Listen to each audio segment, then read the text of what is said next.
Our country is vibrant, and our economy is thriving like never before.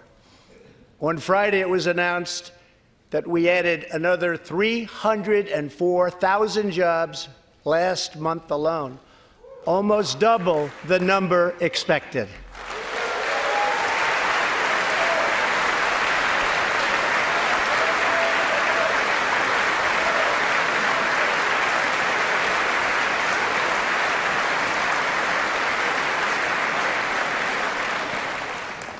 An economic miracle is taking place in the United States, and the only thing that can stop it are foolish wars, politics, or ridiculous partisan investigations.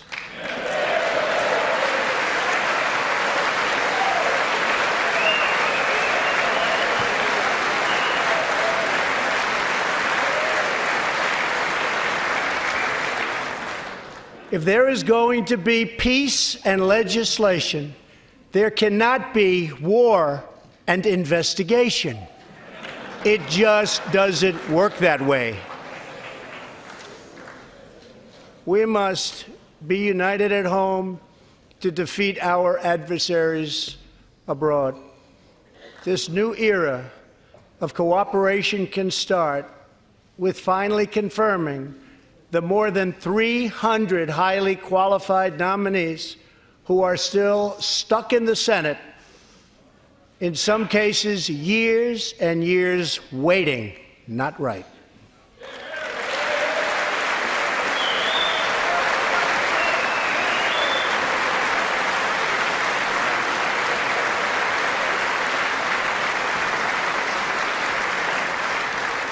The Senate has failed to act on these nominations, which is unfair to the nominees and very unfair to our country. Now is the time for bipartisan action.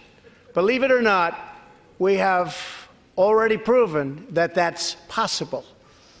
In the last Congress, both parties came together to pass unprecedented legislation to confront the opioid crisis, a sweeping new farm bill, historic VA reforms, and after 4 decades of rejection, we passed VA accountability so that we can finally terminate those who mistreat our wonderful veterans.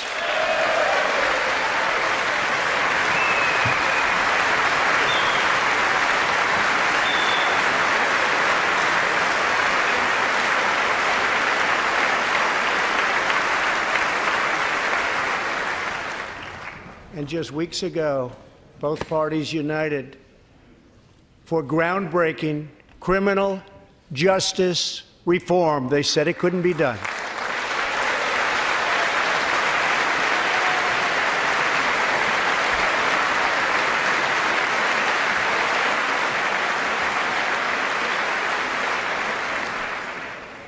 Last year, I heard through friends the story of Alice Johnson.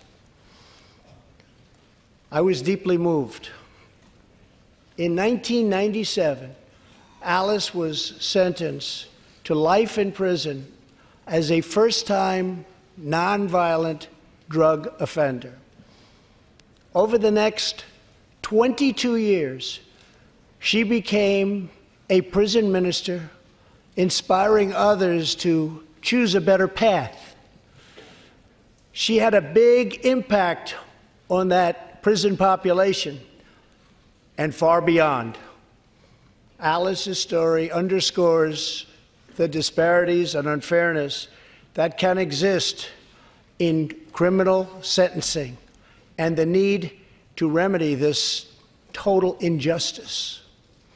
She served almost that 22 years and had expected to be in prison for the remainder of her life. In June, I commuted Alice's sentence. When I saw Alice's beautiful family greet her at the prison gates, hugging and kissing and crying and laughing, I knew I did something right Alice is with us tonight, and she is a terrific woman. Terrific. Alice, please.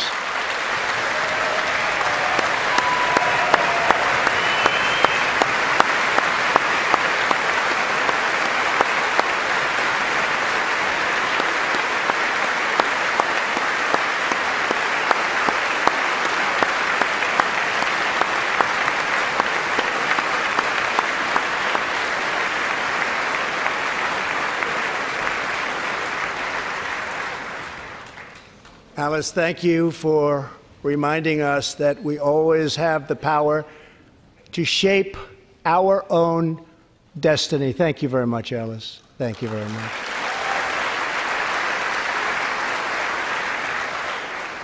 Inspired by stories like Alice's, my administration worked closely with members of both parties to sign the First Step Act into law.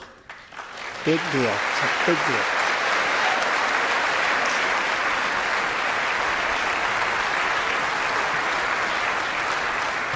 This legislation reformed sentencing laws that have wrongly and disproportionately harmed the African American community.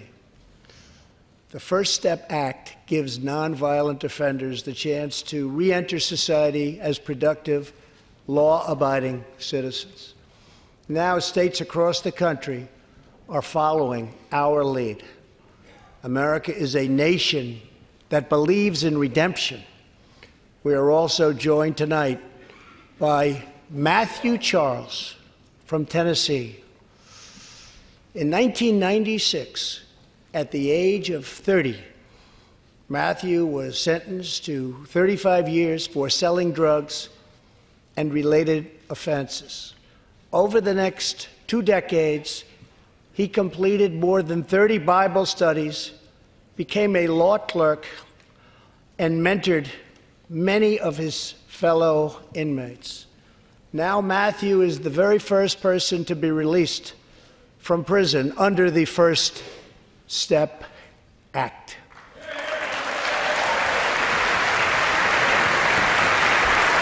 Matthew, please.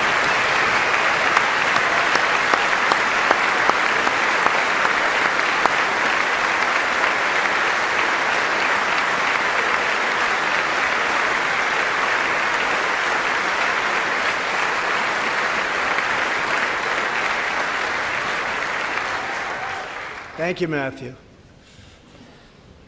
Welcome home.